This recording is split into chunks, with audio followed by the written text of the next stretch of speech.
welcome to Brisbane International Airport with the local timers just gone 20 minutes past 6, so we're about 45 minutes early. For everyone's safety, please get your seatbelts fastened and the aisles and exits clear until the seatbelt signs have been switched off. Take care when you do open the overhead lockers above and make sure you have everything with you before you leave.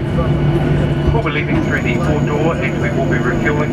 If they're close by now, you can use your handheld devices with flight mode turned off. However, just note that you can't use your mobile phones in customs control areas. And of course, smoking and the use of electronic cigarettes is not allowed throughout the terminal. For anyone with another international flight today, if your bags have been tagged to your final destination, just walk through the transit security screening point. No need to pick up your bags.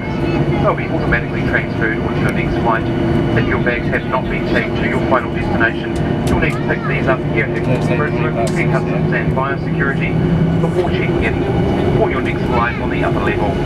Lastly, for anyone connecting to a Virgin Australia domestic flight today, you'll need to pick up your bags and clear Customs and Biosecurity, then proceed through to the arrivals hall and find the Virgin Australia transfer desk in the far right hand corner. We do realise you do have a choice of airlines. It has been an absolute pleasure taking care of each and every one of you today, and thank you for being so kind to us. On behalf of your Auckland, New Zealand based team, once again thank you and good morning.